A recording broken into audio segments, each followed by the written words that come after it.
Penyebab timnas Indonesia tidak dapat hadiah penalti, alasan ST pasang Elkan Bagot jadi penyerang dadakan. Potensi Yordania main mata demi hindari cupang. Simak informasi selengkapnya hanya di Garuda Space Update.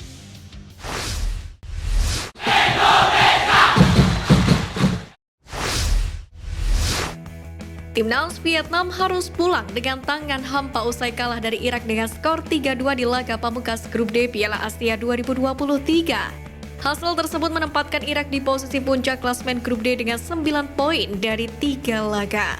Sedangkan Vietnam pulang dengan 0 poin. Irak ditemani Jepang yang lolos ke 16 besar sebagai runner-up Grup D. Samurai Biru mengkoleksi 6 poin dari 3 laga usai mengalahkan timnas Indonesia 3-1 di laga penentuan. Sementara itu, timnas Indonesia sendiri menempati peringkat 3 dengan 3 poin dari 3 laga. Kans Indonesia ke babak 16 besar melalui jalur peringkat 3 terbaik pun belum sepenuhnya tertutup. Syaratnya adalah Bahrain kalah minimal 0-3 dari Yordania. Selain itu, laga Oman kontra Kirgistan harus berakhir imbang. Peringkat ketiga terbaik hanya tersisa 2 tiket saja.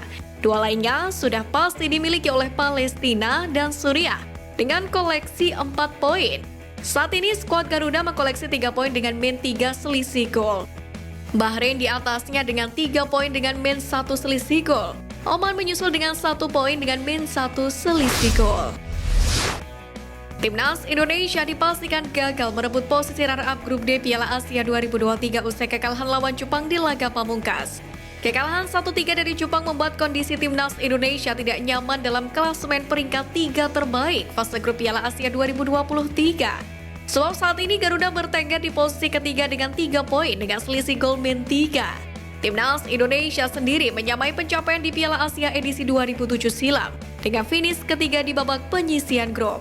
Sebelumnya, skuad Garuda hanya bisa jadi juru kunci alias finish keempat di grup tepatnya pada edisi 1996, 2000, dan 2004. Alih-alih memainkan dua striker murni seperti Dendi Sulistiawan dan Hoki Caraka, Sintayong memilih melakukan eksperimen dengan memasang Elkan Bagot sebagai penyerang ketimbang menurunkan striker asli. Hal itu terjadi saat timnas Indonesia tertinggal 2 gol dari Jepang di babak kedua ketika Egy Maulana Fikri mengalami cedera. Sintayong menjelaskan bahwa postur tubuh pemain Jepang tidak lebih baik ketimbang skuad Garuda. Jadi Sintayong memaksimalkan Elkan Bagot yang memiliki tinggi 194 cm, yakni dalam upaya timnya mencetak gol. Pelatih asal Korea Selatan itu pun mengaku pemilihan Elkan Bagot bukan karena meragukan penyerang timnas Indonesia. Namun Sintayong mencoba peruntungan dengan memaksimalkan kelemahan lawan. Bahkan hasilnya pun cukup terbukti, Elkan Bagot kerap menjadi pemantul hingga terlibat sebagai pengganggu bek lawan, yakni ketika Sandy Walsh mencetak gol di menit-menit akhir. Di balik kontroversi penalti yang didapat Jepang pada awal laga, timnas Indonesia juga menjadi sorotan lantaran tidak dapat hadiah penalti saat pemain Jepang menghalangi Witan Sulaiman. Diketahui wasit telah memutuskan penalti usai checking VAR akibat pelanggaran yang dilakukan Jordi Amat ketika laga baru berjalan 4 menit. Namun hal berbeda ketika penetrasi Witan berhasil membuat pertahanan Jepang sempat kewalahan. Terbukti saat laga berlangsung selama 70 menitan. Saat seorang bek Samurai Biru Koki Machida dibuat keteteran. Koki Machida melakukan sliding tackle terhadap Witan namun tidak mengenai bola karena dikocek oleh sang winger timnas. Tetapi bola yang sedang didribble Witan mengenai tangan Machida, namun wasit tak menunjukkan titik putih atau handsball. Dikutip dari laman Football Rules mengenai law of the game sepak bola, pada kasus Witan dengan Machida adalah pemain Jepang terjatuh saat melakukan sliding tackle. Dan bola tidak sengaja mengenai tangan yang sudah mendarat terlebih dahulu dengan posisi natural. Kekalahan dari Jepang membuat timnas Indonesia kehilangan sejumlah poin di ranking FIFA. Menurut perhitungan laman footballranking.com, timnas Indonesia kehilangan 4,06 poin.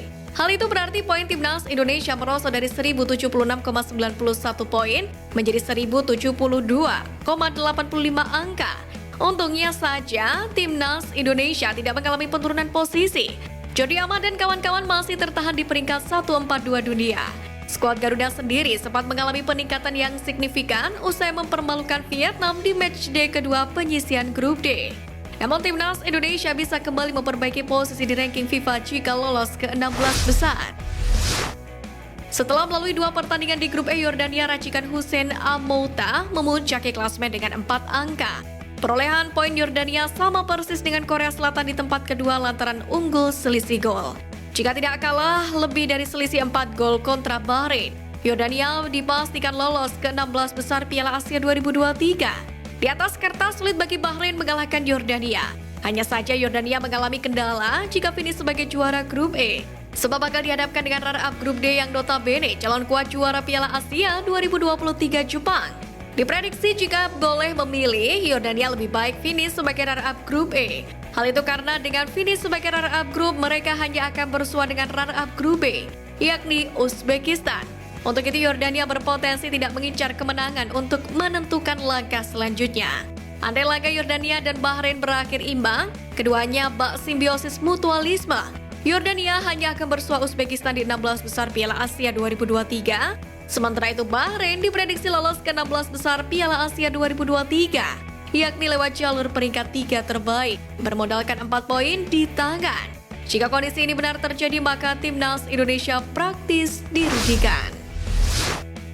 Sandy Walsh berhasil mencetak gol debut kala menghadapi Jepang jelang laga berakhir, tepatnya pada menit ke-90+1, yakni lewat skema lemparan ke dalam yang dilepaskan oleh Pratama Arhan. Sandy Walsh menyambar bola hasil ke mulut yang dimana lemparan ke dalam Arhan disambut oleh Elkan Bagot. Bola liar di sisi kanan kotak penalti kemudian diterjang bek Calvin Backlund itu untuk menaklukkan kiper Zion Suzuki yang sebelumnya meremehkan lemparan tajam Pratama Arhan. Namun lebih dari itu, gol Sandy Walsh tercatat dalam sejarah karena turut mengakhiri puasa gol timnas Indonesia ke gawang Jepang yang sudah bertahan dalam 43 tahun. Mengutip dari 11v11, kali terakhir timnas Indonesia mencetak gol ke gawang Samurai Biru terjadi pada laga uji coba ke-24 Februari tahun 1981. Saat itu timnas Indonesia berhasil mengalahkan Jepang dengan skor 2-0 dalam pertandingan yang tercatat berlangsung di Jakarta. Setelah kemenangan itu, Jepang dan Indonesia tercatat bertemu 3 kali sebelum saling bentrok di Piala Asia 2023 ini. Dalam 3 pertemuan sebelumnya, Garuda imbang sekali dan kalah 2 kali serta nihil dalam mencetak gol.